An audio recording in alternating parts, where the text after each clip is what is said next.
This is the Average Guy Network, and you have found on Gadget Geeks show number 455, recorded on August 13th, 2020.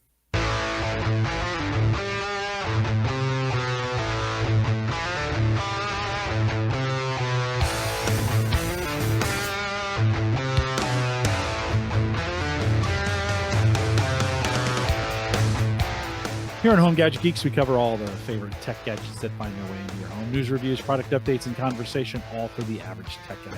I'm your host, Jim Collison, broadcasting live from the AverageGuy.tv studios here in a beautiful Bellevue, Nebraska. Kevin, have you guys struggled at all with thunderstorms this summer? Have they been any severe up there?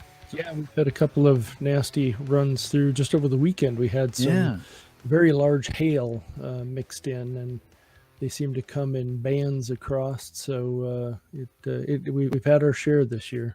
Yeah, it has been. We had a windstorm on Monday. We were out and took down Wieger's fence. If you follow Wieger, by the way, Wieger is out tonight. I think taking a little vacation or something. I can't remember, but completely blew down Wieger's fence, and so he's got a little work to do. Of course, Petey lives out there, and so he's got a little work to do to put the fence up.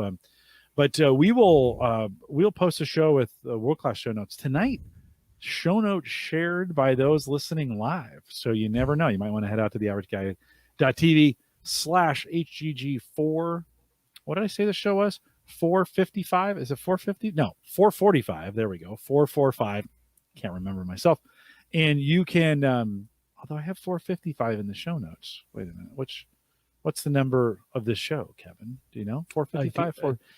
I don't think I've done 450. Yeah, it is 455. Okay. HGG 455. There we go. Definitive answer. You will see, hopefully, there'll be some updated show notes from those who are listening live as well. Don't forget, you can also join us on our mobile app, homegadgetgeeks.com. When Kevin was on the road, he used to join us a lot on Thursday nights from the road. Best way to stream the podcast live, when I remember to click the Spreaker button, and homegadgetgeeks.com, you can download that for free. I've already talked to him once tonight, but Kevin Schoonover is joining us. And of course, Kevin is the king of deals in both our Discord group and over at Home Server Show. The Home Server Show forums, or reset forums, whatever we call those things these days. Kevin, welcome to the program. Hey, good to be back. Good to have you. We are going to spend some time tonight thinking about some free utilities, not necessarily 100% Windows driven. We're going to start right off the bat with one that's not. But before we get started, quick little update. Many in the community way back in the early days of the pandemic, which feels like 100 years ago. Like February is like 1980, basically, for me. That's what it feels like. But we all got involved. I think it was January, February time. We got involved in the Folding at Home program. A lot of folks jumped in. We threw some GPUs at it. Everybody got fired up. I got my power bill. I was like, oh, maybe I shouldn't be have all 4 GPUs running on this thing. I took it down to 2 and then took it down to 1 and dropped it. In the show notes, there is a link. Silicon Prairie News is actually a news outlet, a tech news outlet out of Omaha. And they it's funny. It's like they just discovered this was happening in their article. I'll show that on screen here. So I had done the Silicon Prairie News Minute for a while, a little podcast I did with their editor-in-chief over there. But they recently have highlighted they're still going. And it's still the number one supercomputer in the world. And they interviewed some folks who were supporting it in this article. Again, I'll have the link in the show notes. And have said, no, we're still making progress on the thing. I think, Kevin, the reason I highlight this, I was hoping this article would have some update on with COVID, if they kind of had found anything. And it didn't, unfortunately. So it was one of those situations where I was like, oh, maybe they found something. They haven't yet. But if you're still doing that, awesome. Still continue to do it. It's still needed. They're still cranking on that thing. Many of us jumped in and then stopped, and that's okay too. It kind of works out. It was a little alarming when I got the power bill that month, and I was like, oh, crypto's one thing, but folding, I don't know. You jumped in and helped, didn't you? A bit, and we were joking around that once air conditioning season is done, maybe we all start helping again, so that we can heat our houses off from GPU power. So yeah. Well, that's maybe I'll wait it won't be that long before we see some cold weather here, and we can do it again. So that link will be in the show notes if you want to head out to the Silicon Prairie News article. Not a lot of update there. I was kind of hoping there'd be some updates, and there wasn't. Kevin, tonight the intention is to spend some time again looking at some utilities, and I'll throw in some alt utilities that we have in there as well. But I'd ask you, hey, let's go through a list of just some things that are free that we can use in various situations. Why don't you get us kicked off with a solution that I have kicked around a couple times and then I kick it to the curb? Why don't you talk about that? As I have also just had a situation where cleaning up some old computers, and we've got good recycling facility here. They'll basically take any electronic device you want to drop off, but there's also some good charities that work hard to get computing devices to folks who maybe can't afford them. So I'm always stuck a little bit in what is something that should be recycled versus what is something that may be useful to someone yet. And I had an older laptop I needed to move through, 2 gigahertz processor, 2 gig of memory. I was able to bump it up to 4 gig of memory running Windows Vista. Had to get rid of Vista. So it just gave me the opportunity. I hadn't played with any of the Linux variants for a while. For those well-versed in Ubuntu, Ubuntu Mate is the flavor of choice for things like that for most people, or for many people. And it, very lightweight, very quick to load up, very easy to use. And I was impressed. Once again, back to this charity, they're looking for something that a person can take with them. So laptops are great. All they need is a web browser so that they can help them show how to research things, how to look for jobs, how to apply for jobs. There's a great mail client built in. And I have to admit that after getting this up and running, I was pleasantly surprised that an old AMD 2 gigahertz processor and 4 gig of memory was usable. And in this case, I did shell out another $20 to put a brand new battery in it. That was a little surprising that Amazon had a battery for this old laptop for $20. So somebody hopefully has a good, well-working laptop now. Andrew wants us to know it's pronounced Mai Tai instead of mate. Well, that doesn't make any sense, by the way. It's not spelled that way. It's spelled mate, but that's okay. Nothing like nerds trying to get cute with the naming on things, right? Well, I appreciate Andrew for letting us know how it should be pronounced. Pronounced yes. Mai Tai. I'm going to call it mate for the rest of the show, just to annoy people. It is one of these things. I mentioned this. I've gone to Ubuntu several times. At least once a year, I put it on a laptop or something, and I think, okay, I'm gonna give it a good college try. I'm gonna do this. And a week later, I'm like, why? It just isn't. It just for whatever reason, it hasn't worked for me. Doesn't mean though, Kevin. I think in a lot of situations, doesn't mean though it doesn't have value. And in this space, this is awesome. Where it does give life to old computers, right? When we think, we've gone through this time here, both globally and especially in the United States, around some equality, right, of giving opportunities, and so there are some opportunities to take some hardware for folks who don't have the opportunities and get it in their hands where they need it. Now we still have some problems around internet and making sure everybody's connected and some of those kinds of things, but this is a step to at least getting some equipment. I think the good news in this case is these things do run pretty well on pretty limited equipment. And so, from when you talks about productivity and accessing the internet and a web browser and some of those kinds of things work pretty well, don't you think?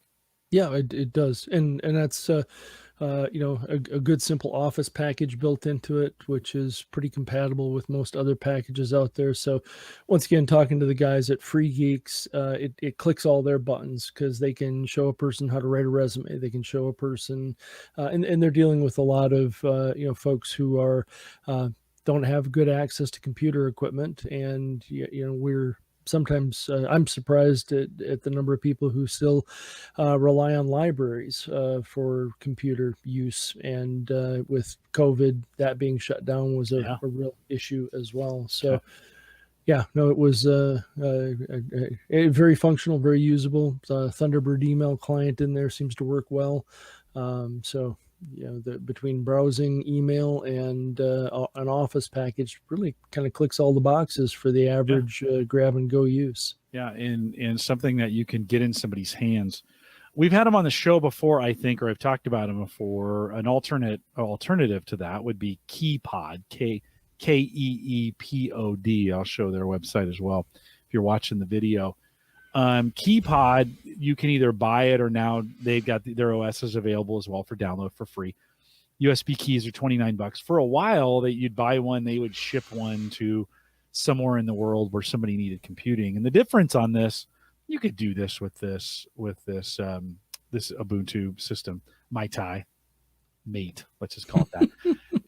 Put it on a USB drive, and then they can just plug it into, you could have a single workstation that people share, like at a library or whatever. Maybe this doesn't work as well during COVID, but then run it, save everything on this, take your OS with you, and you have everything that you need right here.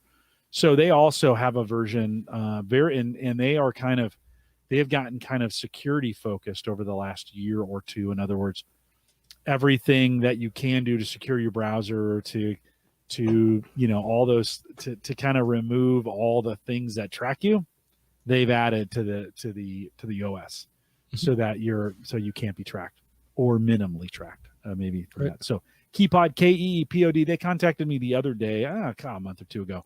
Said, hey, have you tried it out in a while? It works pretty well. Boots pretty easily. When you're done, just pull it out. Another great alternative. Yeah.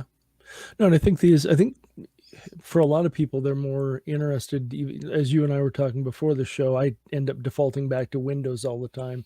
Yeah. But I look at younger people, my kid is perfectly happy with the Chromebook because everything they do in school is Google based, at least at our school district. So initially I was concerned about some of the limitations of Chromebook, but it works perfectly for that environment. And then he's got a Windows machine, so gaming wise everything's squared away over there, so it's all good from that point of view. But I think people are realizing, hey, if a Chromebook can do it, now all of a sudden we're looking more from the point of view of for what limited stuff I need to do, this Linux distribution is good enough to get me going. Yeah could be a great alternative. Back to the Windows side, and this is a program that started as one thing, has moved to another, but Windows 10 Skip and Sketch, right? There we go. Snip and Sketch. Yeah. So we should have practiced this. Can I share screens here? Yeah. Just go down to the share screen down below, and then just tell it what window to share, and it'll drop it out for you. I think that originally, and I have that up on my a Windows 10. It started as the snipping tool. So what's there? It's got a mode that, and then I need to share your screen there. And then you might want to just share the instance of just that one app. Yeah, you can share whatever. Yeah, just that one app. I'll take you off for a second until you get that. Okay. So it started as a snipping tool, and that's still in there, but there's a huge ad inside the snipping tool now and it just says try Snip and Sketch, and a little more power and gets a few more options. So we'll see as Kevin can bring this up. I think now it's just, if you have the latest build of Windows 10, I think both tools are available for you. Yep. There's in the StreamYard share, there's an application tab at the top. If you click that, it'll just allow you to share. I pulled it down. It's giving me every application but that one. I wonder if it's because it's a Windows. Let me try this. I wonder if it's because it's a here, I'll share it. There we go. Okay, good. So, and as Jim said, so the snipping tool has been in there for a long time. And some of these apps, I don't ever present these as being, oh God, look what I found. I kind of make the assumption that lots of folks have used these things in the past or have worked with them. So if you have used the snipping tool, it's great screen capture. Go out and grab something off your screen. Snip and Sketch gives you the ability to highlight or annotate or add some text to it. I'm working for a company right now, great company, smaller company, just kind of finding our way in lots of ways. We have a lot of systems that don't talk to each other. So inevitably we end up, I catch myself quite frequently having to jump in, trying to explain something to somebody, go into one tool and grab a screenshot of it, go annotate it, show what I'm talking about, and pop it back over to them. There's maybe quicker ways to, or not quicker, there's maybe more controlled ways to do it in a Word document or a PDF or something else, but this is quick and easy. I can just take a snap of a screen, annotate it, send it off, and our entire sales team does a ton of this now. As we move ahead, I can see some of this going away as more of our online systems talk to each other and become more automated. But today, at the point we're in, this has been a lifesaver. It's just been very quick and easy to use. And if you're not using it and you have the opportunity or you have the need to grab something off your screen and show it to somebody, that fantastic tool to do it. And the editing functions are really made it come together. Yeah, no, it's not, it's actually really nice. It's actually in there was I'm trying to think, there used to be a Grab It, was that, or Yep. Snag It? I think it was Snag It. Snag It was one of the better screen captures. Yeah. Camtasia was the big one that was a whole screen capture. And speaking of that, yeah, the next one on the list, which I probably won't, I might be able to show.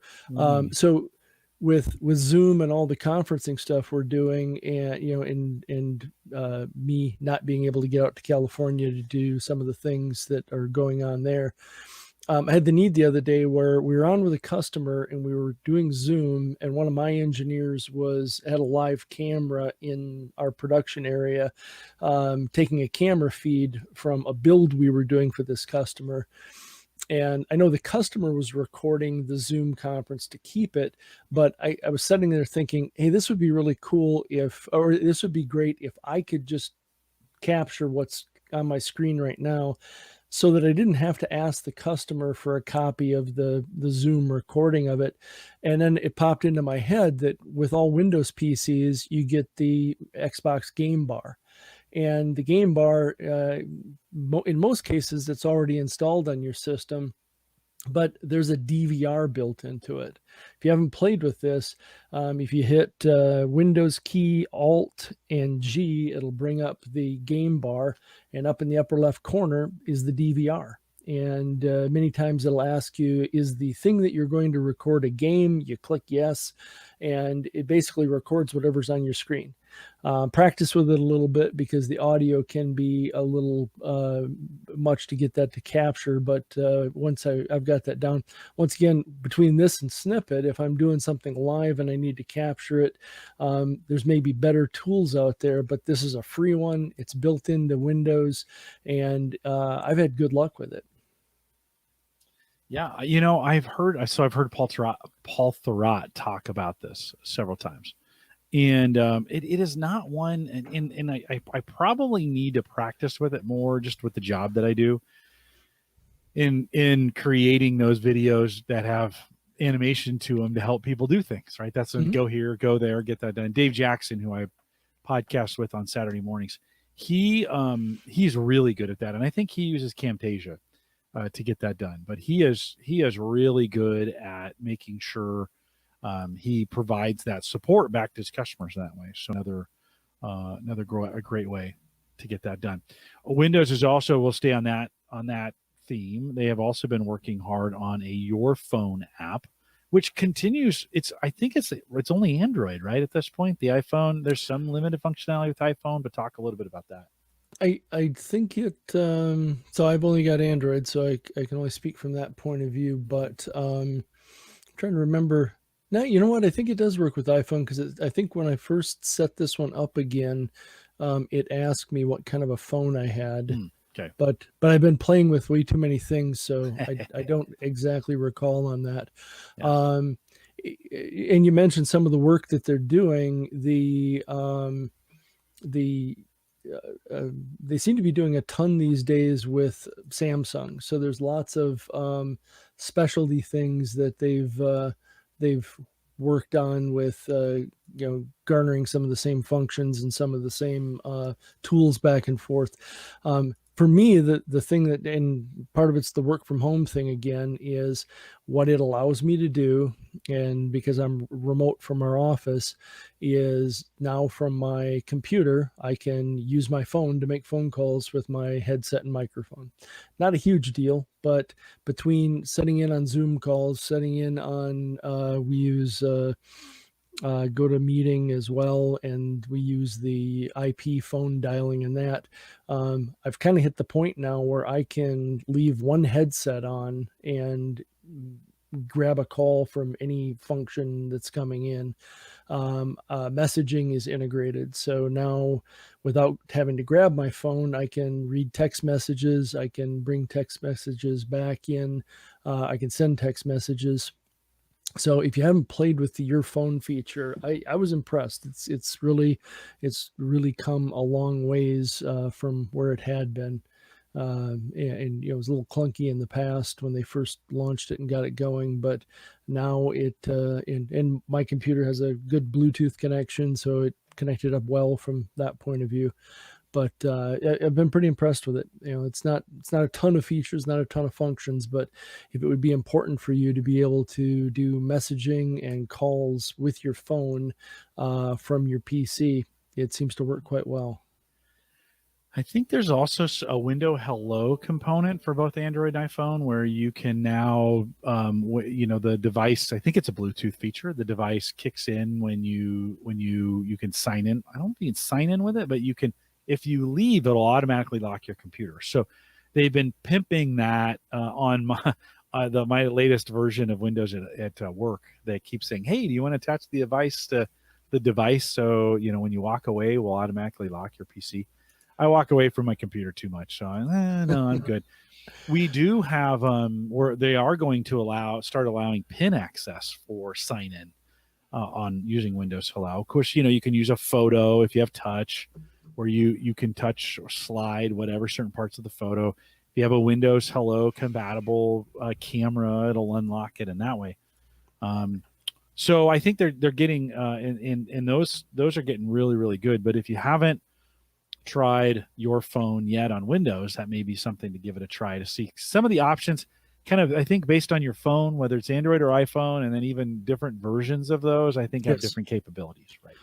Yeah, and like I say, Samsung, they seem to be doing quite a lot with Samsung these days. So that seems to be moving part of the direction they're moving in from that point of view as Yeah. well. Yeah. No, I think they're partnering with them on some of these. Hey, just to go back a little bit, Justin, and this is what I'm looking for from the show notes. Justin had dropped a link to another alternative. A VLC has a screen capture those ability. This is a great wiki on how to get that done. Justin has thrown that in the show notes. So if you want to head out there, we didn't prep for this, so we won't talk about it too much. But if you want to, maybe you're using VLC already and you didn't know this, you can check it out there. We'll leave that link in the show notes as well. So Justin, thanks for dropping that in there. Kevin, anything else you'd say about, are you using any of the security features with Android or iPhone on Windows, or are you using you said you're using it for phone calls and text messages at this point? Mostly just for phone calls and text messages. And the thing that I've got to work on is most of this is configured and working with my home computer. I'm having a little problem moving back and forth between my work laptop and my home computer, and that might push me to go to two phones, a work phone and a home phone, just to keep the integration. We just went to a corporate version of LastPass for work, and we're using Duo as the authentication for that on the phone. So it it should all work, but it might just make it easier from a struggle point of view if I just do it one way or the other. Yeah. Yeah. There's lots of options for that. Yep. No, Lots absolutely. of options. Yeah. I am. And I just realized I was looking at LastPass the other day and it was throwing me an ad for premium. And I'm like, I'm already a premium user. Wait a minute. And I must not have paid because it dropped me to a free user. And I was like, oh, well, shoot, I'll have to go in and check. Maybe I clicked through it. Sometimes when you set up your spam email as the email, you register that with the business and then it drops into a spam account. Your chances of actually seeing it are pretty small. So I need to probably head back over to LastPass and resubscribe to them as well. I think we use KeyPass at work. And I've got that. I have a version of that. That's one that stays local. It doesn't have a web interface. So I use that for all my work passwords and get that done there. Go ahead. Oh, I was going to say, I think I've got the share seems to work on browsers. So go ahead and finish your thought, and we can move to the next item. No, because you ready to move on to the next thing? Or okay. Sure. So you had put Tinkercad in there, and I'd never seen this one before. Let's talk a little bit about it. So Tinkercad is from the Autodesk, the AutoCAD folks. They came up with a online version of their tool. I am not good at drafting. I love 3D printing, but what holds me back is drafting. What's up on the screen right now is some of the designs and things that I've worked on in the past. I'm fairly good with Visio, but Visio is not the real tool from a drafting industry point of view. So I've dabbled with this quite a bit over the years and have come up with designs and things that work. The thing I'm highlighting over here was a prototype of a little plastic piece to hold a disk drive on the now no longer available Schoondoggy HP Gen 8 bracket, but it was dabbling quite a bit with that. So if you're working at getting into 3D printing and you want an easy way to do some drafting, do some design drawing, Tinkercad can be a great way to do that. There's a lesson plan up top here. They've got great educational things to go through it.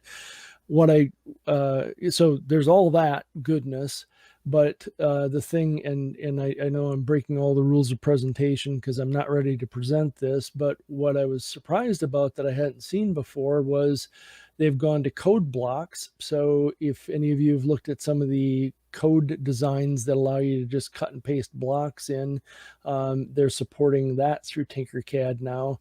And being a sort of a junior electrical engineer kind of guy, I'm just a couple credits short from finishing the full double E. I thought it was interesting that they've gone to electronic design circuits in their designs. That's cool. So you can drag and drop components, make simple circuits, and there's a simulator built in. So you take a battery and a resistor and an LED, you hit simulation, and the LED lights up. Everything's good.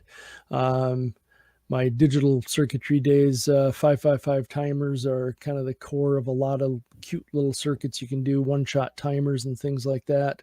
But they drift off into Arduino on this, so you can do some simulations of Arduino designs. There's some distance sensors.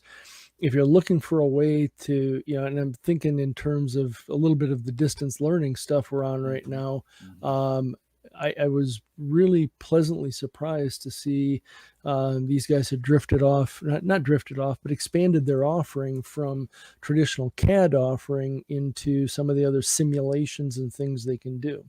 So it just caught me off guard a little bit. I hadn't expected it, but very, very interesting that they've gone off into the circuit design and the coding as well. Will it catch fire if you do it incorrectly? Will the battery smoke? Will the wires melt? Wouldn't that be funny? If I should have tried that.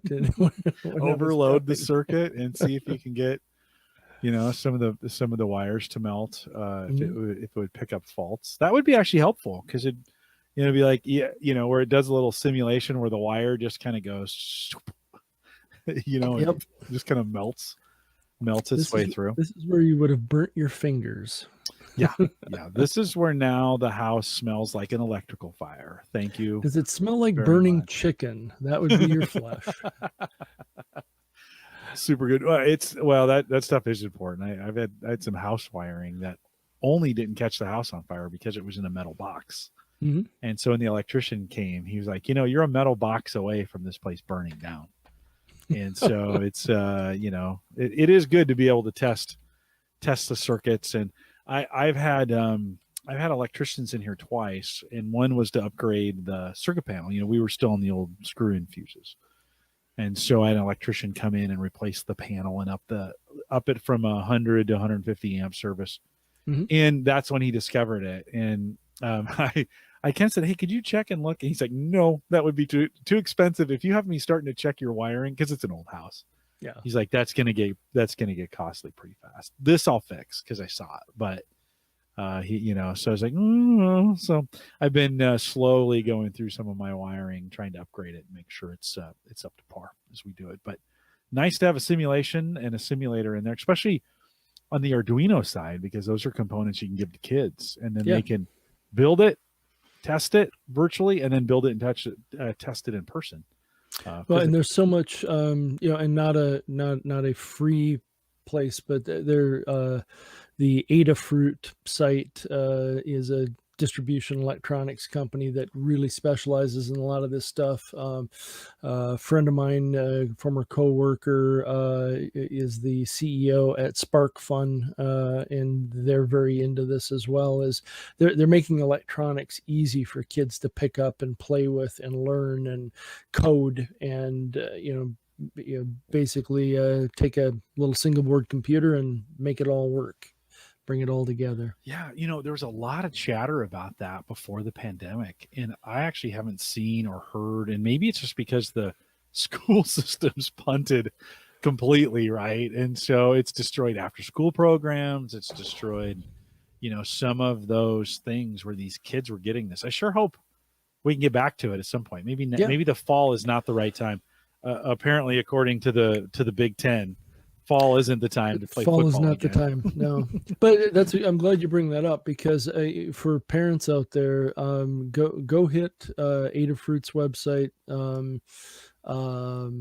I'll think it Spark Funds. I know both of them have come up with not in-depth curriculum, but they make it quite easy for you to go out and pick up a learning kit with their stuff and let your kids kind of learn it on their own. They've got some learning packages there, some different things you can do from that point of view. So Adafruit, just like it sounds, ADAFRUIT.com. You can check that out. We're showing that right now, and they've got some projects that you can do.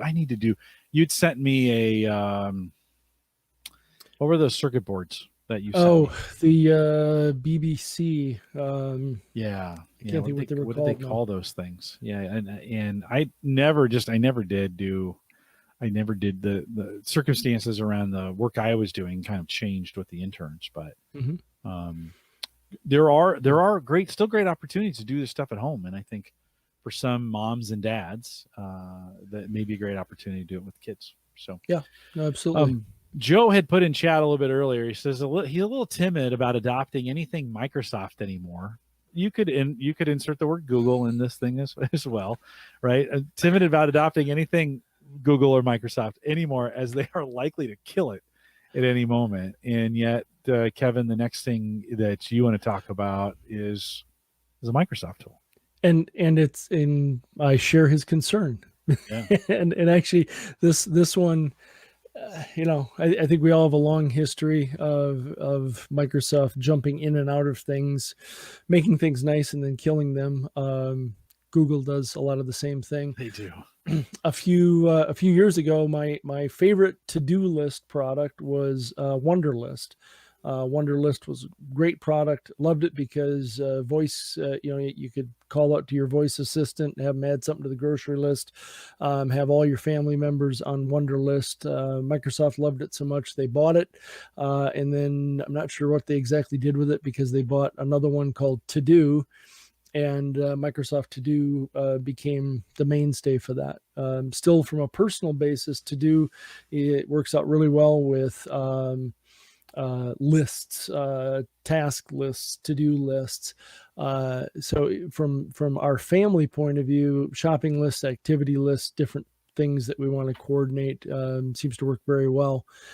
What's gotten me going on this from a business point of view as well is from some of the developers conferences, I've started to notice that back to that phone thing with Samsung being tied in with Microsoft pretty heavily, there was an announcement that Samsung reminders are going to sync with Microsoft to-do lists. So now all of a sudden you're going to start to see more synergy across that platform. At work, we're using Microsoft Teams for a lot of our activity, and I catch myself constantly looking at whether it's project management or Teams, and the ability to track a project, but can I really boil it down to individual tasks or action items? And from a developers conference, I can see where Microsoft To Do is going to be one of the routes they're looking at to be able to boil down tasks out of Teams and pop it into a to-do list. And then there's another new technology from Microsoft called Microsoft Planner, which is kind of the glue to go in between Microsoft Project, Microsoft Teams, a lot of these other functions. And there is a strong push with inside of Microsoft to have To Do be the focal point of task management for all those items. So, and then Microsoft will kill it and we'll all be pissed off. I don't think so. I don't think on To Do, that's a pretty basic, it's going to get Teams integration. The direction is to move everything into Teams. Yep. And so, and actually the integration with the Office products, so like Word and Excel and some of those inside Teams, not bad. I mean, not perfect yet, but not bad. It actually works pretty well. This week we got the rollout for the more, so now we can have 9, I think it's 9 windows. And we can get, the video window pops out. It used to stay inside Teams. Now it pops out. And so we're a Teams customer at Gallup. And it took me a while to figure out, like, okay, where's the window going? Like I had a call going and then the window was gone. And they continue to make pretty rapid improvements to it. Kevin, I don't think this is one I don't see them, and maybe so. I don't know. I do see them kind of rolling this into the Microsoft 365 or the Office 365, whatever they're calling it these days. Family of products, and it probably staying as the To Do feature for those for a while. So this is one, I could be wrong, but this is one maybe around for a while. Yeah, and I think because the thing with past products like this, they never seem to be embraced by the developers who build the glue that goes between all these other products, and this one does. So I think I think from that point of view, it could be a good link up tie that way. Yeah, so. I'm as much as I'm a nerd, I still am a paper notes guy, and I cannot when push comes to shove, and I'm having that kind of pushing and shoving week for whatever reason. It's just that week where push came to shove. I go back to paper. I just can't. I don't know what it is about not being able to visualize it in my own brain when it's digital. And I'm more effective on paper. And maybe it's just the way I grew up, or it's because I'm old, or I don't know. I'm not saying don't use, by the way, this is not like everybody should still be on paper and get off my lawn. This is not one of those. If you can do it digitally, awesome. I have just tried for 25 years to make the digital jump, and I just can't I can do some of it. But when the pressure's on, I go right back to paper. And it's I don't know. For me, it's just easier to do. So I have a laundry list here and some notes on the back. I always keep a pad on my desk. I just have one. And anytime I need something and I need to take notes, I do have I do have a sticky note from Windows. If you haven't used their sticky notes in a while, I do have a sticky note on my desk that's got a bunch of notes on it. That it's got like my daily routine. There's some things I do. I check YouTube first. I promote our webcasts. I post to Eventbrite. I schedule the streams. Like there's some things I do, and that's on a sticky note on my computer, and that works out really well. Mm-hmm. But the to-do stuff, I kind of just want to check it off. Andrew does say, he says, I think we're just old. And that's true in a lot of ways. But Kevin, have you found success in moving over to digital to do? As you're talking about that, I'm back on paper again. I go back and forth with it. Good segue to talk about a topic that I didn't want to talk about, but Microsoft has the new Surface Duo device coming out. And if I was more of a road warrior than I used to be, I would love to have one of those to experiment with. And when I think about the times that I was very paperless, I had a small tablet or, did everything in notes. But every time I look at that thing, I go, God, I'd love to play with that. But for $1,500, I'll build myself a really cool gaming desktop. Oh, but I'd love to see how well I could have 2 apps running on that. But for $1,500, I'm going to build a cool gaming desktop. Yeah, you kind of have to, don't you? I mean, now to be fair, the $1,500 is the 256 version, right? Yeah, that is $1,400. Sorry. Finish laughing because I'm gonna put a joke on top of your joke. Laugh it up, Fuzzball. Right? Oh my God. $1,400 or $1,500, and you don't get the pen. You still have to buy the pen separate. Yeah, there's been a bunch of conversation going on Twitter about this in our groups, and everybody's kind of been like, yikes, $1,500 for that. I think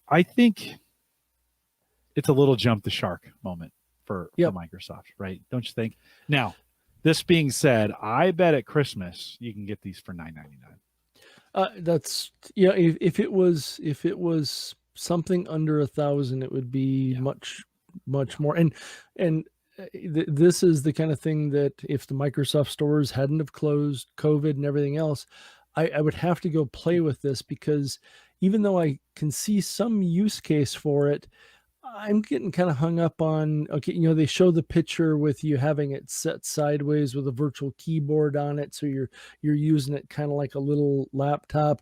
And I'm thinking, would you use it that way? It's not going to sit on your lap. Okay, I'm flying a lot for business. Hey, it would fit nicely on top of the tray in front of me.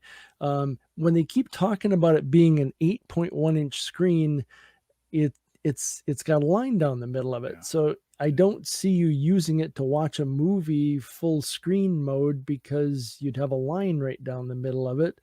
That mode you've got on the screen right now with like an app on either side, I think that would be one of the better use cases for it. Yeah. But I don't know. I'm way too much of a Microsoft optimist, a technology optimist. Yeah. And other people are building products like this. Samsung's got something coming out. Other people are heading down this idea. I'm not seeing it for $1,500. Mm-hmm. Yeah, like I said, I think we're going to see. They're not going to sell very many. I mean, they'll sell to the enthusiasts, and then I think by Christmas there'll be ways to buy this thing at under $1,000. Could very well be some options. There are some interesting form factors, and when you think about, again, the timing is bad, but when you think about on a plane, there are some nice, like, the dual app, maybe turning that thing up and watching watching a movie here and doing some email down here or something, right? Where you've got a few options. I see for some people this will be a real could be really, really, really interesting. Yeah. The hinge will be interesting. It's kind of built similar to the Surface hinge, and they learned some things from that. We'll see how well that holds up. We know how the first version of Samsung's Fold worked out. It didn't. Don't take the tape off. It'll just be interesting to see how well this does when we're still not to a point where we've really had a mainstream device where you folded two screens together. Right. And so it'll be interesting to see. Jim wants you to know, let's see if I can find that note, that Kevin, you can't put a gaming desktop in your pocket. So that's I mean, you can go with all of that, but at the end of the day, although when we had Jay Madison on, he's got some pretty small gaming rigs that we looked at, so that may also fit in. He's got some pretty unique ideas there. Probably not into your pocket, but Kevin, as we think about antivirus and malware and ransomware, and this is kind of a topic here we used to talk about. If I go back to the sub 100 days of what was Home Tech then, now Home Gadget Geeks, we talked about this stuff all the time, and it's kind of become obsolete. Now, I don't know if that's because we've just all figured out what we're going to use. I'm a Bitdefender guy, and so I just kind of have a Bitdefender box that is my router and does a bunch of cool things for me. So Windows antivirus has gotten pretty good, I think, in doing what it does. It comes free on Windows 10. We're not doing that anymore. But an old application from way back, by the way, I think I still have a version of this on my mom's computer, but it's Malware Bites, and it's still free. Yep. Are you using it? Is it? Yes. Yeah. Yep. And I think so. In some of the next links that I shared here, so malware and antivirus, I think, are still important things to address. It's gotten to the point where I don't think you have to spend an arm and a leg on this stuff, but to me, it still comes down to antivirus and malware bites do two separate things. Not necessarily a free version, but just in my own home, I've seen this happen many times, but I don't get hit with virus and malware that much. As my kid was going through those formative years and they click on anything they find, they run into lots of malware and antivirus problems. My wife tended to end up with malware that was very browser driven. She'd launch something that she thought was okay to launch, and then all of a sudden her computer speakers are telling her that she needs to send Bitcoin to somebody because she's got a virus. And the point I'm driving at there is the times I've noticed that being a problem is when I was between good firewalls, when I was experimenting with something different. For the past 6 months, I've been back on Untangle again, and the number of times a member of my family locally here has said, "Hey, come fix this for me," has gone down to nothing. So to me, the best way to keep malware and antivirus at bay is get a really kick-ass firewall, something good. You mentioned Bitdefender. To me, that's a great system because it's a router firewall that I think does a very good job. There's the mainstays out there of pfSense, Sophos. I'm back on Untangle. Untangle is extremely easy to use. $50 a year for their home version of that. I think Anthony Rayner picked up one of the Firewalla boxes. So I look forward to seeing how that goes for him. I was really tempted to go with one of those. Tony, we need to have you, as soon as you get that and you're comfortable with it, you should come on and talk about it, because I think that's a really interesting. That's a really interesting product. One of the things I was showing on this is one of the things I've never really liked about Malware Bites is you can get the free version, but I guarantee you they are going to grind you to upgrade to premium until you just finally like $40. And is it $40 a year? Yeah, $40 a year.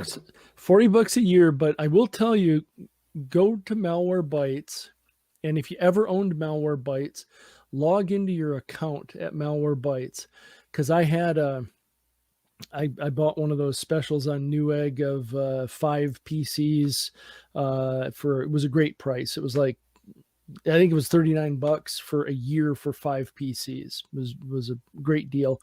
So I go in to register those for all the computers in the house, and here over in the corner was a Malware Bites license that I'd forgotten about, and it was unlimited with no expiration. So, and it just popped into my head as, yeah, at one point in time, Malware Bites did have this unlimited package. They did. And I had one. So, and here, I'm sure the machine I had run it on has long since left here, but that license key, I was impressed that Malware Bites still had the license key out there. So yeah, that's good advice. I will I'll get out there. I can't remember what my login information is. I'll have to send for a password reset. Yep. But You're right. And I think actually I bought an unlimited license from Newegg, I want to say, back in the day. And I think it's installed on my mom's computer. Yep. So she has both. I think I have both Bitdefender and Malware Bites on her computer plus Windows. Yep. And I've disabled, when you put Bitdefender on, you have to disable Windows. Yep. The Windows Defender. But I think that's, so I think protect yourself. A good firewall does phenomenal things. Malware Bites takes care of a lot of the other weirdness that happens that you maybe click on without realizing it's a bad thing. And antivirus, there's still viruses out there, and that's beneficial. The next kind of 3 links there, there's lots of free antivirus out there. I make recommendations, but I always tell people go to avtest.org or avcomparatives.org. Either one is great spots. Comparatives here now, they still do their testing on all different types of antivirus products, give you an idea of what they're working on. But they've also started doing some IoT stuff and IP camera based stuff to see how things spec out from a security point of view. Are there security holes in them? They give rankings and ratings on them. So AVComparatives does a good job. AV Test probably does a little more detail in the rankings and comparisons. The thing you find as you dig into them these days is everybody has their bad version of product, but I'm still running Live Safe from McAfee, and seems to, I don't have computer issues like I once had from antivirus products, and life seems to keep rolling right along with it. Mm-hmm. So down on the bottom there, tests for home users, and if you click on antivirus for Windows, it'll basically walk through their ratings, the ones that they show as picks, and there's lots of freebies out there that people can choose from. The Bitdefender box, $100 a year, but I get unlimited Bitdefender, which works great for me. I put it on most of the computers. That it definitely does not like the Bitcoin, any of the miners. Yeah. It definitely sees all those things. In fact, Windows does too. So I have to shut that off, and I don't use those. The miners I don't use on a regular basis. In fact, I don't use them at all anymore. I mean, they're mining, but it's not like I surf on them. So, so I've got a lot of things shut off on those to make those work. But that is that. I'm glad you brought that up, because that is a nice fit with something like Bitdefender, because there is some good synergy that can be made between the firewall and your endpoint security. And one of my experiments when I was trying a few different routes with things was Sophos as a firewall, which it's a great firewall, but it's a little complex. But they offer endpoint security as well, and that I just kind of felt like that would be a great combination to work with, and it did work really well because there was a good tie-in between the firewall and the endpoint security, just a little more complex than I wanted to hit into. The next link there is, just one for kind of reference, is the AV test guys kicked up this AV Atlas, which is it's a spot where they're bringing together lots of different analytics and data. So if you go up to the top there and click on dashboard, it'll take a minute for it to refresh. And then it gives you just at a glance, what's going on in the world, what are the hot spots, where are bad things coming from, what kind of bad things are out there. If you're in the security end or you're in IT and you want to know more about security, the suspicious links and emails, it's a good place. A lot of the IT guys I talk to, it gives them fuel for helping them talk to their users about not clicking on things in files and things from that point of view. If you look at over on the left, it's Black Hat URLs. If you pull down on that one right there, and URLs and trends, I think is the screen for it. It gives you a list of a lot of the URLs that are floating around that should be stayed away from, and keywords that pop up with them, and just it's a good, not a ton of there is a ton of in-depth data here, not for the faint of heart, but if you do see your career going more in an IT security point of view, this can be a pretty cool way to get into it. There's a lot of data there. I'm overwhelmed. I did one of the things I did see on that map look at the let's see if I can. It takes a second to load because there's all kinds of things going on there. So give it a second. We'll come back to the map. The two countries, it says, red is where most of the origin of spam is coming from. And of course, Russia and the United States lead the way in the origin of spam. Oh, yeah. Pretty interesting. Pretty interesting, to say the least. You had put, in fact, I think we talked about this last show, so we won't spend a ton of time on it, but I still today am not super great at understanding, like, if I wanted to check my own internal Wi-Fi or my own bandwidth, like, I buy a new router or I buy a new switch, and I kind of want to test the bandwidth between the two, or I want to know, hey, do I have full bandwidth out of my computer to my router? Are there ways to do that? Oh, yeah. Yeah, it's so where I end up getting hit in that area a lot is I spend too much time on forums trying to be that helpful person who helps people out.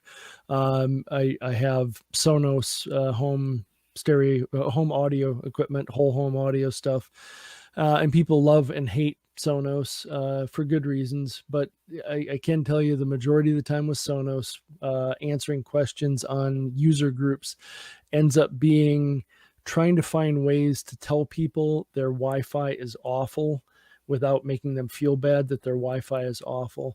So some of the tools like the WinFi here is a way that you can load it up on a laptop. There's a lot of good tools from for Android and iPhone as well, handheld analyzer tools. This one I like because you can load it up. It will screen everything around you. Some of the big ones I look at with this one in helping people with Sonos is helping them understand that, you're picking up, it looks like you're picking up quite a bit of noise, and looking at, the top two up there is your 2.4 gigahertz network and your 5 gigahertz network, but your neighbor's 2.4 gigahertz network is on the exact same channel as yours is. So let's try changing your channel. And you'd be amazed at how much noise and interference goes away, because it's not just what's happening in your house. It could be what's happening in your neighbor's house. Okay. Or just walking around the house with one of these. I had a guy, kind of swearing up and down that, no, there's no problem. I got great Wi-Fi. I got phenomenal Wi-Fi. And he's walking around the house with this on the laptop. And he come to realize one one of the areas that a speaker was really driving him nuts. And I'd asked him about other wireless devices because he had a ton of interference. And what it turned out was he had a wireless phone in there that was causing interference. He had a wireless mouse and wireless keyboard that was causing interference. Anything that's wireless, and if it's on the similar bands, it's going to give you some problems that way. So at first blush, this one will give you some good information from the point of view of what are your signal strengths like. You can, with the laptop or the handheld, you can walk around the house and, see how well you're filling the corners. Kind of a funny one that pops up once again, back to the Sonos deal. A guy was saying how, he would, one of his speakers would drop out every time he had a party. And people were saying, well, it's your network. Oh, it's not my network. My network's great. But it seems like when there's too many people in the room, the speaker drops out. That's crazy. Why would that happen? So I showed the guy that, the human body blocks a lot of Wi-Fi. And if you load this on a laptop and you stand with the laptop with nothing between the laptop and your wireless device, your router, you'll get one reading. If you turn around and have your body between this and the router, you'll get a whole different reading. So it is based on the structure of your home. It is based on how many people are packed into an area. So there's lots of things from that point of view. With your question about like throughput and that, there are other tools out there like little too complex, but there's something called Iometer, which is a tool that I've played with quite a bit to say load up some files on a server and then go to your laptop and run Iometer, and you're just moving data back and forth. So you can see I might be connecting to Wi-Fi at a certain speed, but am I really moving data at that speed? I'm installing it on my Surface right now. By the end of the show, and I think I remember, because we talked about this before. And man, Windows is trying to keep me from installing this thing, because I'm doing a kind of an install outside of the store. Yep. And so it is an outside the store app. It is. Yeah. It's being a little cautious with me. So we'll see how this goes. What about a network monitor? If I wanted to kind of see what was going on across all of my network, is there something for me there? So, this is a little for the more complex side of things, folks who are a little comfortable with more of the heavy lifting. PRTG, the Prassler folks, good German company, they have a product, and it focuses on network taps or points, measurement points. So obviously their business is bigger enterprise, but they offer a free package. You can download the full package, run it for free, and it lets you monitor 100 points. If you want to keep it long-term for free, you can monitor 100 devices. Where I first started playing with this was back in the home server days of, you'd have Windows Home Server loaded up on a server, and there were tools on the server to tell you if you lost a drive in a RAID set or there was another problem with the server, but they didn't have good ways to communicate back. And PRTG was one of the first ones that gave you this ability to go into that server and set a trigger point on a drive failure. And we did so much with the HP servers back in the day. HP had a event application that would make the link basically between Windows and the RAID controllers and carry that information. So if the RAID controller saw a drive die, it would send it over to Windows. Windows would send it to PRTG, and you'd get an email saying, hey, you had a drive die in your home server. So, a lot of traditional things you can monitor from network bandwidth, depending on the networking products you have. it's one of those that if you haven't played with it, it's definitely something to download, pop it in a lab environment, play through it a little bit to see what it looks like. Once again, as I pick on some of the German companies that I like their tools from, lots of documentation, lots of information, and seems to be working well. Yeah. What's the free version? So you get the unlimited version for 30 days, and then it says after 30, it goes back to the free version. What's the limits on the free version? Free version is just 100 monitoring points. Yeah. Okay. And a monitoring point means I need to have the software on every single one of those, like a client or something. It might be Or a an client endpoint? for certain things, or it's just what you've told it to go look at. So it could be a port on a switch. It could be a function in a switch. Okay. It could be Okay. something you're pulling from that. So could be a variety of things from that point of view. But yeah, they tend to work out quite well. There you go. That was easy to get up and running. You can kind Yep. of see on the surface. There you go. What's going on with what's the name of this one again? WinFi. WinFi. WinFi Lite is the free version. Yeah. So And if you look, a lot of things on there. yeah, it's a ton of stuff. And if you go, when you get time to play with it, go over to the right side. I think there's a dashboard view button. Take it to basic. That'll help you kind of understand. But if you look across the top, I think it probably shows you your signal strength. It'll show you RSSI, which is basically your receiving strength, and then it shows you probably signal to noise ratio as well. So gives you a lot of information about what's going on with every network that it can pick up. Yeah, including the one it's on, plus what it's seeing. It picked up the Bitdefender piece on there. It's saying the vendor name Bitdefender, SRL, and the band it's coming in on, the channel it's coming in on, the signal quality. That's kind of cool. Yep.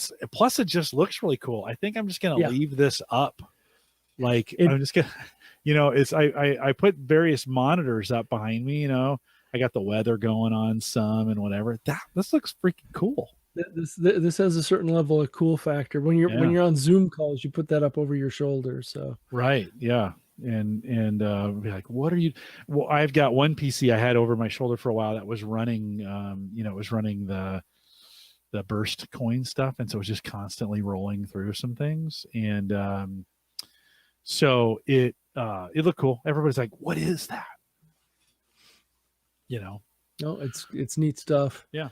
So I'm going to try and share a screen here again. If can you see the one I'm trying to share? It's up. Yep. So this is for the networking guys who like to play around with stuff. This is something Prassler just brought up from a freebie point of view. It's their toolbox.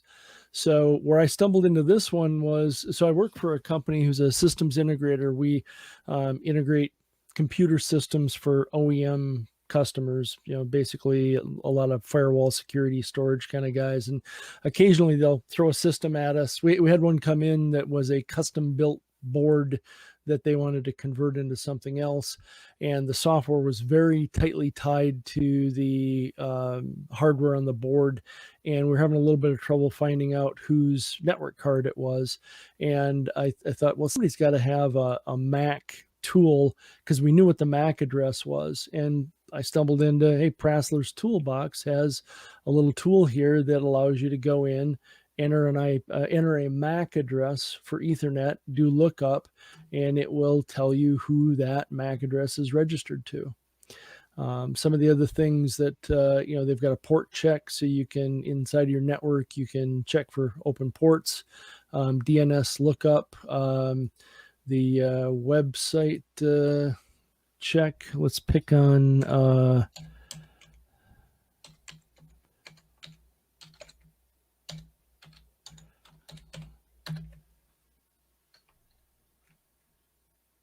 oh yes, I agree with terms and conditions.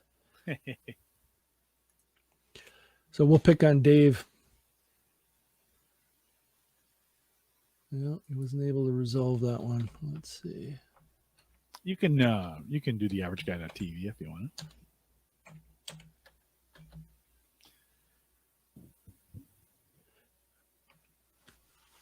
So basically, it has some, the Chrome security function, the Mozilla, and Chrome's Lighthouse, and there's some more drill down on these, so you can do a little self-exploratory on your own security aspects, observations around things. So just some interesting information that can be gathered up. Once again, probably not something you'd use on a regular basis, but just something I stumbled across with looking at some of the things that Prassler does. 3 really good networking tools. 2 I'm going to use right away in some testing, just some stuff. Tony said in the chat room, yep, my network and a few other locals on channel 1. Mm-hmm. So a good opportunity to kind of see that and be like, oh, maybe I should. I think I have all my channels set to default.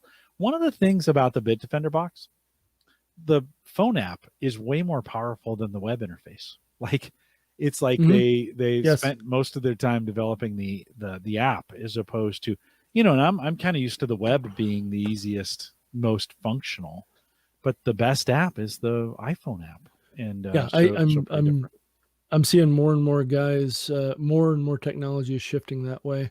I won't click on this one because it will give my local IP. But if you ever if you're playing with your firewall stuff and you see you're getting pinged from IP addresses, IP geolocation will let you look up and it will tell you where that person is coming from.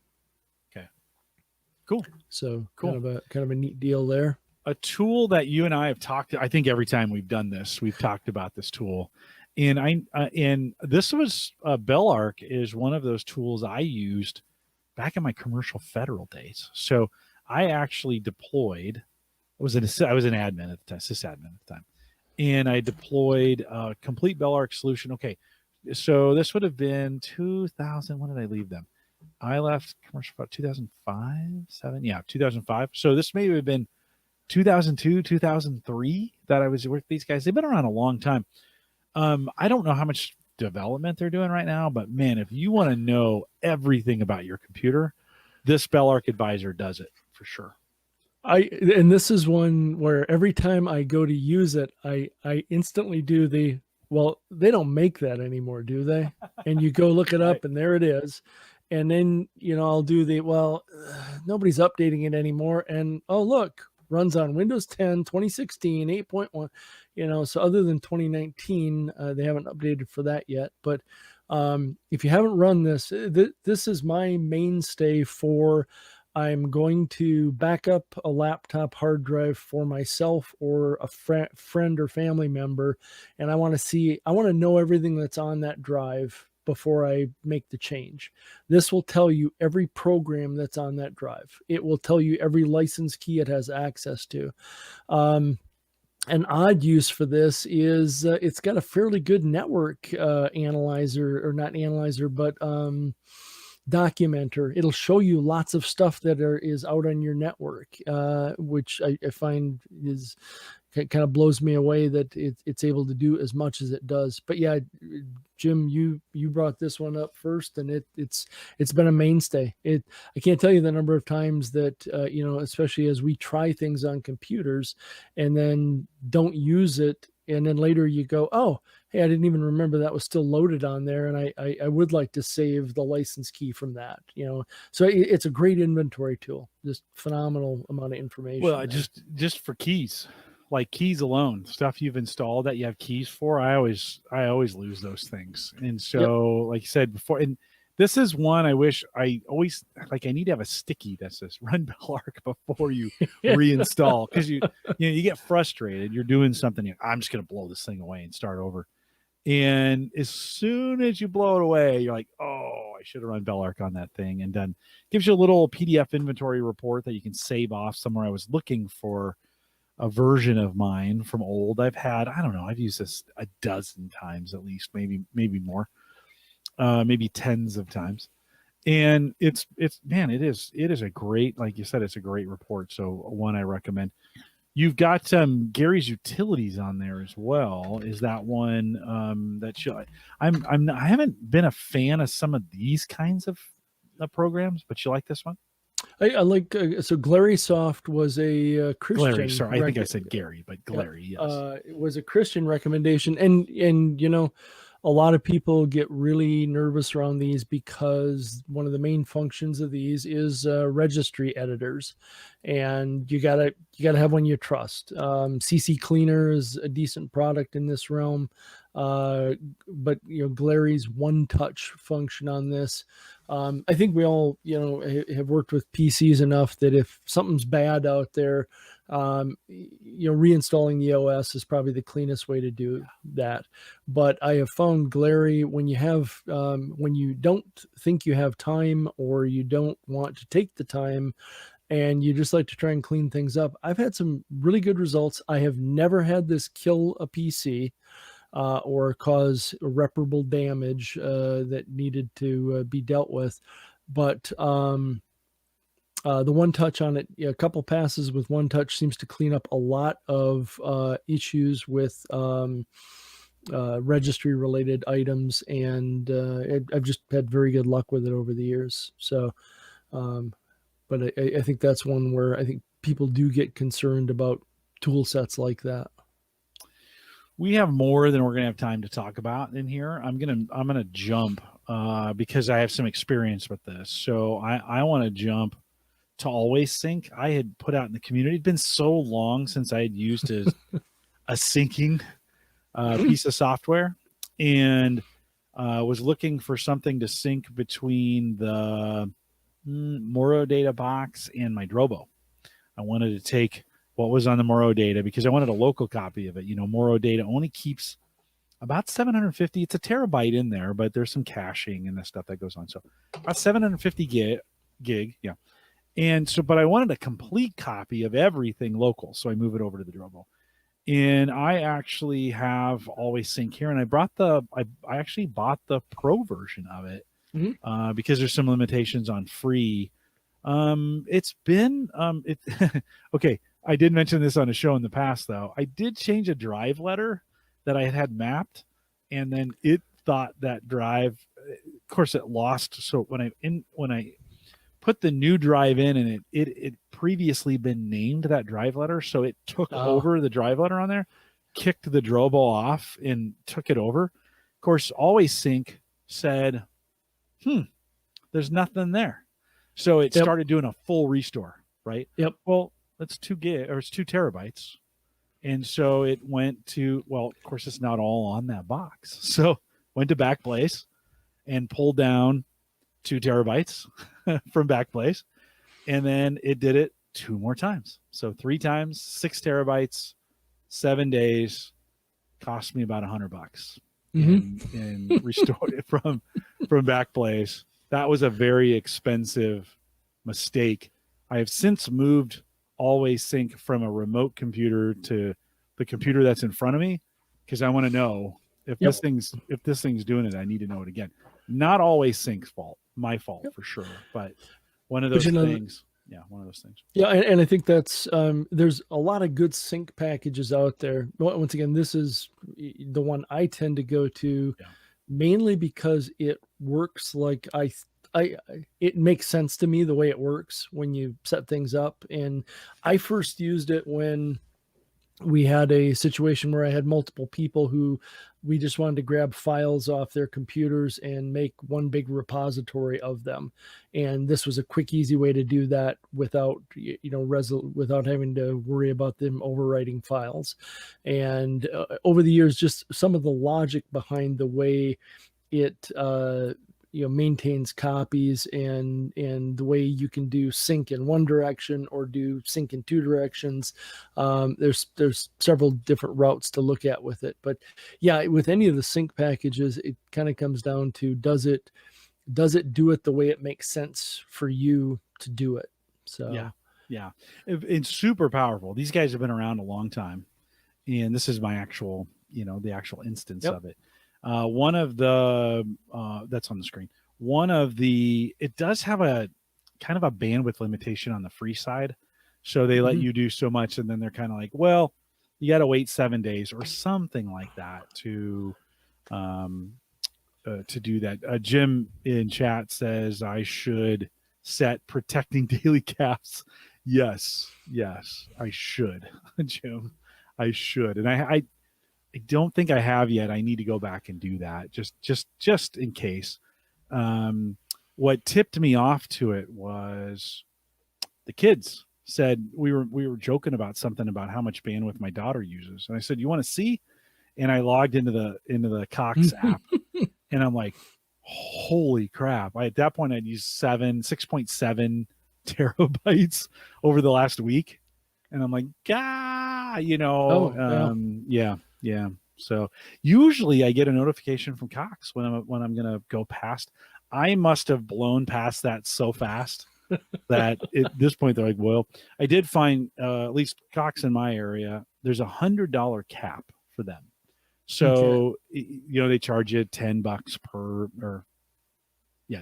per 50 gig. After that, they cap it at 100. So you can really, that's at least handy. My initial thought was, I started choking. I was thinking like $10 per 50 gig. I'm dead. I'm going to owe them like $10,000. You know? So. Well, and it's once again, a COVID related thing with that is with Untangle, you get great data out of the firewall about what's going on. And I had thought, I did not think my work laptop would be the biggest user of data currently in our house. But then I look at it as I'm remote. As in my role, I'm linked up to, we use Dropbox for business. We use Google Docs, and we've also got some file share stuff, and it's all set up to sync. So it all is syncing between my laptop and corporate. And I keep looking at, I was blown away by the numbers of I am my work laptop is the biggest load on our network, and my work laptop file shares are the biggest amount of data moving in and out of the house right now. That makes sense, though. It does, but I wouldn't have thought about it. I wouldn't have thought about it from that point of view. Yeah, no, good that you know that, right? It's just good to kind of know. I'd like some more reporting like that, just to kind of see the big problem with the Bitdefender box is it doesn't give that kind of granularity. It's so simple. Yep. You don't get that kind of regularity. I want to show Kevin before we head out. I want to show we did have a couple. This is the first time that I have been that I've shared show notes, and so a couple comments. Here's a look at what we're looking at. Joe had jumped in Notepad++ as a text editing, code writing standard, right? It's got some tools. Do you use that, Kevin? I use it a bit, but several of our, once again, the company, I was surprised at the number of our customers that include that in their builds. We've got a couple of medical companies that is the Notepad package that ships with their system. Right. So it's very well done and a very good package. We also have Visual Studio Code, which became available. Let me get back there. Visual Studio Code, which became available for free from Microsoft, and so that is there as well. Justin, thanks for that. MKV, there's a free ripping makemkv.com to get those. He included a free beta key in there, by the way, if you want to jump in there. That'll be in the show notes if you want to check that out. I don't rip. Do you rip DVDs anymore? No, I do not. Yeah. No. Yeah. Some do. No judgment if you do. I just don't. For the longest time, I was ripping DVDs and hand breaking them and doing all kinds of things for my Plex box, and then I lost all those somehow. And when my Drobo went bad, I lost them, and I didn't have them backed up. And I knew that. I knew if they're gone, they're gone. And so I didn't. After that, I was like, I just don't think I'm going to rip DVDs anymore. Mm-hmm. I have a whole stack of them in the living room that are just sitting there. I wonder how long they'll be good for. They certainly won't. They won't last forever. MAP Maps 2 free scanned PDF tool at naps2.com. And then Justin adds in some free laptop scan and update utilities from them as well. We'll include all those in the show notes. They'll be available out there. Again, and now that I know what the show is, theaverageguy.tv/HGG455. If you're listening live and you want to continue to add to the list, I'll post these over the weekend, and so you can kind of continue to update your whatever you want to throw in there. We'll have a kind of a community list, much more than we talked about here, and some other stuff as well. So thanks for doing that, Kevin. Thanks for taking some time tonight. How you mentioned the job? How is the job? There was a time when you weren't in a job. That's true. How's the job going? Job's going very well. Business has remained good. We've been very lucky. So the company's based out of San Jose. We're a system integrator, so manufacturing products for other folks, and our production team has been staying active. We've had to change how we try to. It's a little difficult building systems sometimes when you're trying to stay 6 feet away from the person you're working with. Mm-hmm. So we've gotten very good at looking at manufacturing efficiencies and how we limit the touch and interaction between people. But yeah, we've stayed good. Business is going well, and hopefully we'll be able to travel again sometime in the future. Sometime. I'm kind of okay without it, to be honest, at the moment. I need to get out east and see John and Christian, and I need to head, I need to kind of get out that way. Mm-hmm. Ed Sullivan, go see Ed. So I may drive it. Yeah. It's a 2-dayer. We stayed in a hotel in Kansas City. in Denver when we went out there. No, Colorado Springs. And why I just had to name 3 cities to get there, I don't know why. But, I can head out. The hotels are super clean, like super clean. Yeah. Yeah. And so 2-day drive, and then I'd probably stay there for 3 days and then 2 days back, whatever, something like that. Although I priced tickets out to the East Coast, Boston, $85 one way. I was like, what?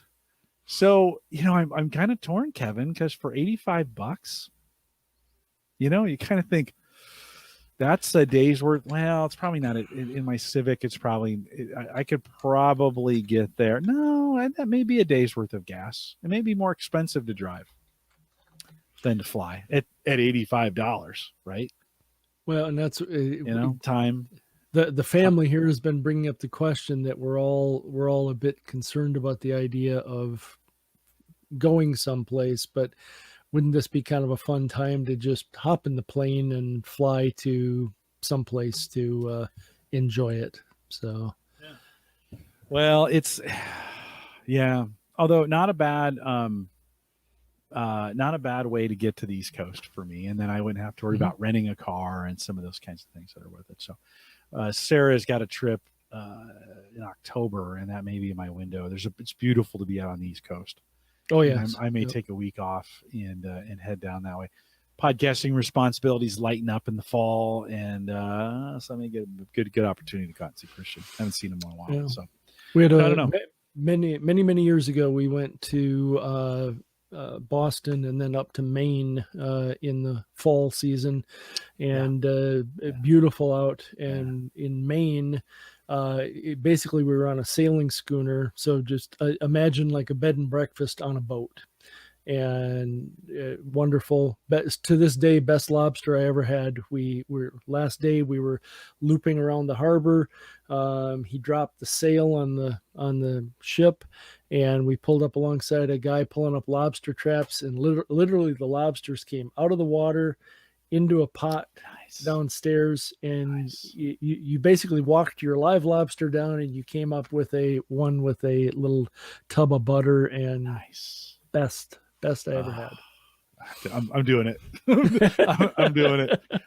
The one drawback is 2 full days in the car, and then you're there for 3 or 4, and then it's 2 full days back, and you just lose that productivity time. Like I just lose when you fly. You work at the airport, you can work on the plane. You're right.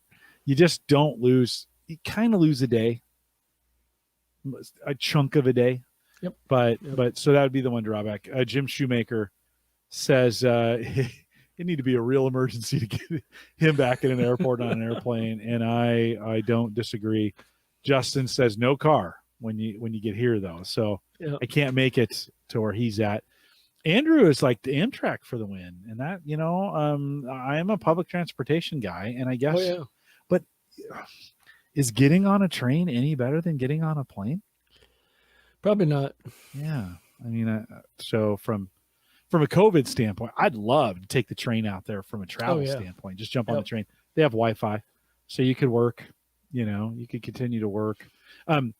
Brian does say first and only trip on Amtrak, loved it. No TSA, smooth ride, lots of legroom. That's all true. Like I took Amtrak from Portland to Seattle, 4 hours, and oh man, it is luxury. Like it is like you feel first class. Like, and you're in just a regular coach seat, and it feels for. They never sat next to anybody. Was that right English? Never sat. Yeah. And I never sat back next to anybody, and I had tons of space. It was great. Yep. Yeah. Yeah. Tony's saying he went from Denver to Glenwood Springs on Amtrak. The rafters, moon dust, kids. Close your eyes. The rafters. That's not the rafters. But not the Raptors, but the Raptors. Good call on that. So, and Andrew says, so few people ride the train that there's lots of room between you. Yeah, it'd be a long train ride to have a mask on right now, and I'm sure you'd have to. Don't you think on the train? Yeah. Out in public kind of thing. Sure, it'd be a full day, maybe 12. 24, 20 hours, something like that, from Omaha to Boston. I have to look into it. Andrew, you guys got me thinking. I'm not going to do it, but I'll look into it. I'll check it out. And that's being where I am in the Twin Cities here. It's always been considered a really good, a really beautiful run from here to like Seattle. If you wanted to go that far, because you go through the plains and then you go into the mountains, and then I've been told it's really a beautiful route to go. Justin, put some ether in the mask and pass the time away. This is maybe the best at the end of the show. Usually chat drops off at the end of the show. Everybody's like, whatever, I'm napping or whatever. And Andrew made sure we got the pronunciation, rafters. Yes, absolutely. Right. Absolutely. Rafters. So I will. One comment pops into my head. You mentioned 2016 through downsizing, I was laid off from the company I was with. Had been there for 20 plus years. 2018 was hired with the company I'm with right now. 2 years is a long time to be out of work. If anybody is out of work and you'd like to talk about it, just hit me up. I'm more than happy to. And to put it candidly, I'm 59 now, when you're in your late 50s, the best way for you to get a job is to talk to your friends, and it's networking. The position I ended up in, it was due to a gentleman I used to work with back in the 90s, who he and I, just kind of bumped into each other online, and he kind of did the you wouldn't consider coming to work for a smaller company that, and of course in the back of my mind I'm thinking I would do about anything right now just to have something to do. But he and I talked about what the role was, what they wanted to get it to be. I'd interviewed for hundreds. I'd sent out hundreds of resumes, hundreds of applications, and you get hit a ton with the overqualified. I hate the phrase overqualified, but there are, I saw examples where I would go into a company, interview for a position, and the conversation would gravitate to a different level. So don't be insulted by the overqualified statements. Use your network, don't be shy about asking your network to think about you when they see positions open up. And another big key that I've found for us experienced workers is when you're talking to HR at a big company, let them know that you would be really good at mentoring their younger employees. And those kind of things seem to, and of course, you have to be able to do that and wanting to do that. But just a commercial there for anybody who is struggling to find a position or needs to help in finding a position. Can't say I can find you a job, but I'm always available to chat if you have questions about job searches. Yeah, very applicable right now. It's a weird job market right now. I've never seen anything in the 30 years I've been doing this, and I've been doing a lot of recruiting. I've never seen anything like this. So it is just bizarro world out there. You gotta be persistent and lucky and networked, like all those kinds of things to track that down. Andrew, I know Andrew's looking for a job right now and struggling to find one. So it is tough. And I just kind of worry sometimes about, Gallup's a great company. There's still moments you're kind of like, I hope, it's good as it is. You got to get through this. And who knows? We could be at the tip of the iceberg on the economy right now. So absolutely, you just don't know. I mean, you can run it as well as it can be run, and if it's just not in the cards, it's not in the cards. So, we weathered 08 and 09 together, and a lot of the folks that are listening here, we've been hanging around each other for a while now, and so just make sure you're leveraging your networks, both for jobs and for just well-being. Absolutely. I am grateful. There are many of you who are listening who I can ping at any point during the day. And, Ed Sullivan, who has been on the show and is a good friend of mine now, we've kind of gotten to be better friends during this just by weekend cigars virtually, just out on the deck. He's on, we use Zoom. That's a great way to do that. I've got a couple of you that I just ping in a variety of ways, Twitter or whatever. So make sure you're staying in the loop. A couple of reminders before we go. We are live every Thursday, 8 p.m. Central, 9 Eastern, out here at theaverageguy.tv/live. Love to have you join the community in some way. If you're listening for the very first time, man, if you're listening for the first time, you made it this far. Woo, wow. Awesome.